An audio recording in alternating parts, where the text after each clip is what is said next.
V4 ನ್ಯೂಸ್ಗೆ ಸ್ವಾಗತ ಹೇಳ್ತಾ ಇದ್ದೇನೆ. ಕತೆ ಕಾರಣ 38ನೇ ರಾಷ್ಟ್ರೀಯ ಕ್ರೀಡಾಕೂಟವು ಉತ್ತರಾಖಂಡ ರಾಜ್ಯದ ಡೆಹ್ರಾಡೂನ್ ಸುತ್ತಮುತ್ತ ನಡೆದು ಮುಗಿದಿದೆ. ಕರ್ನಾಟಕದ ಧೀನಿಧಿ ಮತ್ತು ಶ್ರೀಹರಿ ಇಬ್ಬರೂ ಗಂಡು ಮತ್ತು ಹೆಣ್ಣು ಮಕ್ಕಳ ವಿಭಾಗದಲ್ಲಿ ಅತ್ಯುತ್ತಮ ಕ್ರೀಡಾಪಟುಗಳಾಗಿ ಹೊರಹೊಮ್ಮಿದ್ದಾರೆ. ಕರ್ನಾಟಕವು ಗೆದ್ದ 34 ಬಂಗಾರದ ಪದಕಗಳಲ್ಲಿ 18 ಬಂಗಾರಗಳು, 22 ಬಂಗಾರಗಳು ಈಜಿನಿಂದ ಬಂದಿದ್ದವು. ಅದರಲ್ಲಿ 18 ಬಂಗಾರಗಳನ್ನು ಈ ಇಬ್ಬರೇ ಗೆದ್ದಿದ್ದಾರೆ, ಧೀನಿಧಿ ಮತ್ತು ಶ್ರೀಹರಿಯವರು. ಆದ್ದರಿಂದ ಅವರು 38ನೇ ರಾಷ್ಟ್ರೀಯ ಕ್ರೀಡಾಕೂಟದ ಹೆಣ್ಣು ಮಕ್ಕಳ ಮತ್ತು ಗಂಡು ಮಕ್ಕಳ ವಿಭಾಗದ ಅತ್ಯುತ್ತಮ ಕ್ರೀಡಾಪಟುಗಳಾಗಿ ಹೊರಹೊಮ್ಮಿದ್ದಾರೆ. ಅದಕ್ಕೆ ಟ್ರೋಫಿಗಳನ್ನು ಪಡೆದಿದ್ದಾರೆ. ಆದರೆ ಕರ್ನಾಟಕವು ಪದಕ ಪಟ್ಟಿಯಲ್ಲಿ 5ನೇ ಸ್ಥಾನದಲ್ಲಿ ಇದೆ. ಮೊದಲ 4 ಸ್ಥಾನಗಳಲ್ಲಿ ಸರ್ವೀಸಸ್, ಮಹಾರಾಷ್ಟ್ರ, ಹರಿಯಾಣ ಮತ್ತು ಮಧ್ಯಪ್ರದೇಶಗಳಿವೆ. ಮಹಾರಾಷ್ಟ್ರವು 200ಕ್ಕೂ ಹೆಚ್ಚು ಅಂದರೆ 201 ಪದಕಗಳನ್ನು ಗೆದ್ದಿದ್ದರೂ ಕೂಡ ಚಿನ್ನದ ಕಾರಣಕ್ಕೆ 2ನೇ ಸ್ಥಾನದಲ್ಲಿದೆ. ಹರಿಯಾಣವು 153 ಅಂದರೆ 1.5 ಶತಕ್ಕೂ ಹೆಚ್ಚು ಪದಕಗಳನ್ನು ಗೆದ್ದರೂ ಕೂಡ 3ನೇ ಸ್ಥಾನದಲ್ಲಿದೆ, ಏಕೆಂದರೆ ಚಿನ್ನದ ಕಡಿಮೆ. ಸರ್ವೀಸಸ್ ಅಂದರೆ ಸೇನೆಗೆ ಸಂಬಂಧಪಟ್ಟಂಥ ತಂಡ, ಸೇನೆಗೆ ಪಟ್ಟಂಥ ತಂಡವು 68 ಚಿನ್ನಗಳಿಂದಾಗಿ 121 ಒಟ್ಟು ಪದಕ ಗೆದ್ದರೂ ಕೂಡ ಪದಕ ಪಟ್ಟಿಯಲ್ಲಿ ಮೊದಲ ಸ್ಥಾನದಲ್ಲಿದೆ. 4ನೇ ಸ್ಥಾನದಲ್ಲಿ ಮಧ್ಯಪ್ರದೇಶವಿದೆ, 5ನೇ ಸ್ಥಾನದಲ್ಲಿ ಕರ್ನಾಟಕವಿದೆ. ಮಧ್ಯಪ್ರದೇಶ ಮತ್ತು ಕರ್ನಾಟಕಗಳು ಸಮಾನ 34 ಚಿನ್ನಗಳನ್ನು ಗೆದ್ದಿದ್ದರೂ ಕೂಡ 2 ಬೆಳ್ಳಿಯಿಂದಾಗಿ ಮಧ್ಯಪ್ರದೇಶವು 4ನೇ ಮತ್ತು ಕರ್ನಾಟಕವು 5ನೇ ಸ್ಥಾನಕ್ಕೆ ಜಾರಿದೆ.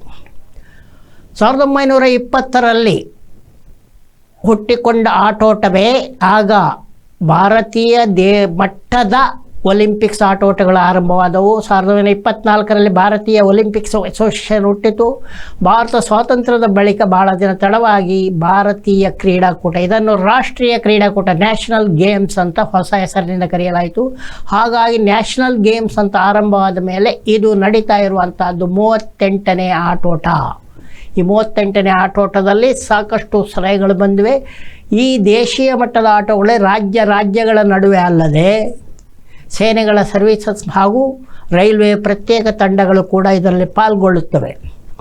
ಇದನ್ನು ದಾಟಿ ನೋಡಿದರೆ ಇವಾಗ ಅಮೆರಿಕ ಸಂಯುಕ್ತ ಸಂಸ್ಥಾನಕ್ಕೆ ಭೇಟಿ ಕೊಟ್ಟಂಥ ಮೋದಿಯವರು ವಾಪಸ್ ಆಗ್ತಾ ಇದ್ದಂತೆ ಅಲ್ಲಿ ಅಕ್ರಮವಾಗಿ ನೆಲೆಸಿದ್ದ ಭಾರತೀಯರನ್ನು ಕೂಡ ಅಲ್ಲಿನ ಸುಂಕ ಇಲಾಖೆಯವರು ಮಿಲಿಟರಿ ವಿಮಾನದಲ್ಲಿ ಕುಳ್ಳಿರಿಸಿ ವಾಪಸ್ ಕಳಿಸ್ತಾ ಇದ್ದಾರೆ.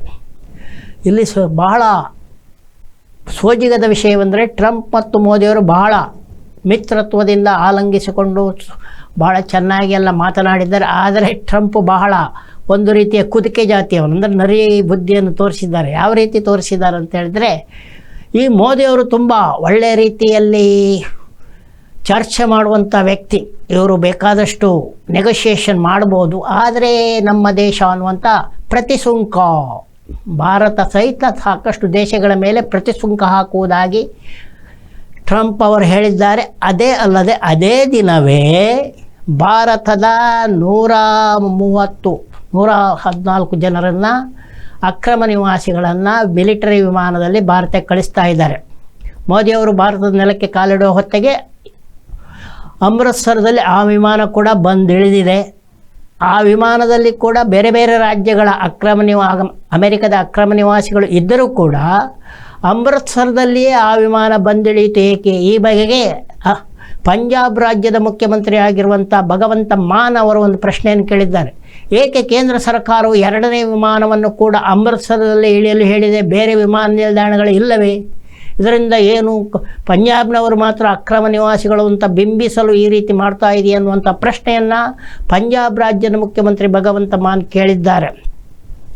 ಇನ್ನು ಒಂದು ರೀತಿಯಲ್ಲಿ ಟ್ರಂಪ್ ಅವರು ಯುದ್ಧ ನಿಲ್ಲಿಸುವುದಾಗಿ ಹೇಳಿದ್ದಾರೆ. ಇನ್ನೊಂದು ರೀತಿಯಲ್ಲಿ ಭಾರತದ ಜೊತೆಗೆ ಒಪ್ಪಂದ ಮಾಡಿಕೊಳ್ಳುವಾಗ ಭಾರತಕ್ಕೆ F-35 ಫೈಟರ್ ವಿಮಾನ, ಯುದ್ಧ ವಿಮಾನಗಳನ್ನು ಕೊಡಲು ಸಿದ್ಧ ಅಂತ ಹೇಳಿದ್ದಾರೆ. ಅದರ ಅರ್ಥ ಏನು? ಯುದ್ಧಕ್ಕೆ ಬೇಕಾದ ಅಸ್ತ್ರಗಳೆಲ್ಲ ನಮ್ಮ ಹತ್ರ ತೊಗೊಳ್ಳಿ, ನಾವು ಕೊಡ್ತೇವೆ, ವ್ಯಾಪಾರ ಚೆನ್ನಾಗಾಗಲಿ, ನಿಮ್ಮದಕ್ಕೂ ಸುಂಕ ಹಾಕ್ತೇವೆ, ನಮ್ಮ ಕಾಸು ಹೆಚ್ಚಾಗಲಿ, ಆದರೆ ಯುದ್ಧ ನಿಲ್ಲಿಸುವ ಮಾತಾಡ್ತಾ ಇರೋಣ ಅಂತ ಈ ರೀತಿ ಏನಾದರೂ ಇರಬಹುದು. ಅದೇನಾದರೂ ಇರಲಿ, ಬೆಂಗಳೂರಿನಲ್ಲಿ ನಡೆದ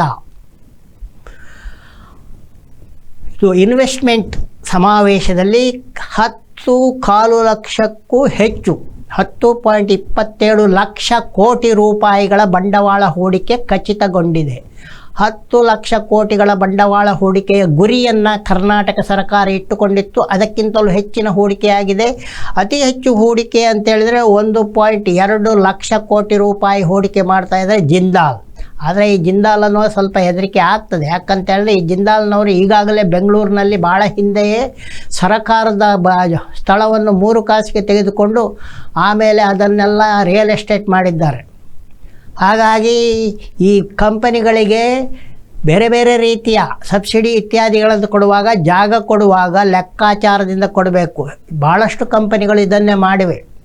ಸರ್ಕಾರದಿಂದ 3 ಕಾಸಿಗೆ ಜಾಗ ತೆಗೆದುಕೊಂಡು ಇಂಡಸ್ಟ್ರಿ ಅಂತ ಹೇಳಿಬಿಟ್ಟು ಆಮೇಲೆ 10 ಎಕರೆಯಲ್ಲಿ 1 ಎಕರೆಯಲ್ಲಿ ಇಂಡಸ್ಟ್ರಿ ಮಾಡಿ 9 ಎಕರೆಯನ್ನು ರಿಯಲ್ ಎಸ್ಟೇಟ್ ಮಾಡಿಕೊಳ್ಳುವಂಥದ್ದು. ಆ ರೀತಿ ಮತ್ತೆ ಆಗದಿರಲಿ, ಈ ರೀತಿಯಲ್ಲಿ ಎಚ್ಚರ ವಹಿಸಬೇಕಾದ ಅಗತ್ಯ ಇದೆ ಅಂತ ಹೇಳ್ಬೋದು. 119 ಮಂದಿ ಅಮೆರಿಕದಲ್ಲಿದ್ದ 17,904 ಅಕ್ರಮ ನಿವಾಸಿಗಳು, 17,904 ಅಕ್ರಮ ನಿವಾಸಿಗಳು ಇನ್ನೂ ಇದ್ದಾರೆ ಅಂತ ಹೇಳ್ಬಿಟ್ಟು 2025 ಆರಂಭಕ್ಕೆ ಅಮೆರಿಕ ಹೇಳಿತ್ತು. ಅದರಲ್ಲಿ ಆವಾಗಲೇ 104 ಜನ ಮೊನ್ನೆ ಕಳೆದ ವಾರ ಬಂದಿದ್ದರು. ಇವತ್ತು ಬಂದಿಳಿದ್ದಾರೆ 119 ಮಂದಿ. ಇವರು ಕೂಡ ಗುಜರಾತ್, ಪಂಜಾಬ್, ಹರಿಯಾಣ, ಜಮ್ಮು ಮತ್ತು ಕಾಶ್ಮೀರ ಮೊದಲಾದ ರಾಜ್ಯಗಳಿಗೆ ಸೇರಿದವರು ಹೊರತು ಕರ್ನಾಟಕದ ಅಥವಾ ತೆಂಕಣ ಭಾರತದಲ್ಲಿ ಯಾರು ಕಂಡು ಬರ್ತಾ ಇಲ್ಲ. ಇನ್ನು ಕರ್ನಾಟಕದಲ್ಲಿ ಜನನ ಮರಣ ಪ್ರಮಾಣ ಪತ್ರಕ್ಕೆ 5 ರೂಪಾಯಿ ಇದ್ದಿದ್ದನ್ನು 50 ರೂಪಾಯಿಗೆ ಏರಿಸಿದ್ದಾರೆ. ಈಗಿನ ಕಾಲದ 50 ರೂಪಾಯಿ ಹೆಚ್ಚಿಗೆ ಅಲ್ಲದೇ ಇದ್ದರೂ ಕೂಡ ಈ ಜನನ ಮತ್ತು ಮರಣ ಪ್ರಮಾಣ ಪತ್ರ ಪಡಿಬೇಕಾದ್ರೆ ಸುತ್ತೋದಿದೆಯಲ್ಲ, ಆ ಸುತ್ತೋದೇ ಒಂದು ದೊಡ್ಡ ಕಷ್ಟ. ಆಮೇಲೆ ಕಮಿಷನ್ ಗಿರಾಕಿಗಳು, ಸತ್ತದಕ್ಕೊಂದು ಪತ್ರ ಕೊಡೆ ಅಂದರೆ ಅದಕ್ಕೂ ದುಡ್ಡು ಲಂಚ ಕೇಳುವಂಥ ದೇಶ ಇದು ನಮ್ಮದು. ಹುಟ್ಟಿದಕ್ಕಿಂತ ಲಂಚ ಕೇಳ್ತಾರಲ್ಲ, ಸತ್ತಿದ್ದಕ್ಕೂ ಲಂಚ ಕೇಳುವಂಥ ದೇಶದಲ್ಲಿ ಈ ಜನನ ಮರಣ ಪ್ರಮಾಣ ಪತ್ರಕ್ಕೆ ಕೂಡ ಶುಲ್ಕ ಹೆಚ್ಚಾಗಿರುವಂಥದ್ದು ಕೂಡ ಖಂಡನೆಗೆ ಒಳಗಾಗಿದೆ. ಒಂದು ಸಂತೋಷದ ವಿಷಯವೇನಂತ ಹೇಳಿದ್ರೆ, ನಿಮಗೆ ಗೊತ್ತೇ ಇದೆ, ಭಾಳ ವರ್ಷಗಳ ಹಿಂದೆ ಅಂಚೆ ಮತ್ತು ತಂತಿ ಇಲಾಖೆ ಇತ್ತು. ತಂತಿ ಇಲಾಖೆ ಎಕ್ಕುಟ್ಟಿ ಹೋಯಿತು. ಯಾಕಂತೇಳಿದ್ರೆ ತಂತಿ ಇವಾಗ ಯಾರು ಟೆಲಿಗ್ರಾಮ್ ಮಾಡುವವರಿಲ್ಲ.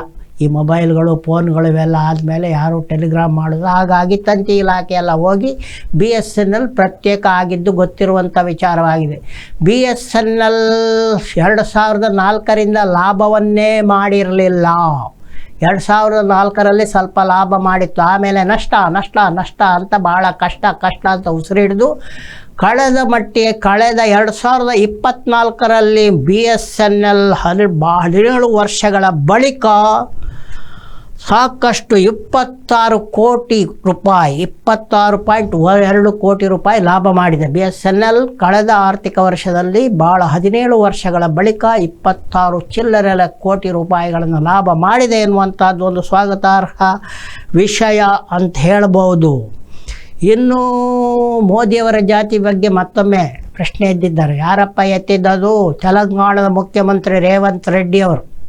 ರೇವಂತ್ ರೆಡ್ಡಿಯವರ ಪ್ರಕಾರ ಅಲ್ಲ, ಅದು ಸತ್ಯವೂ ಕೂಡ.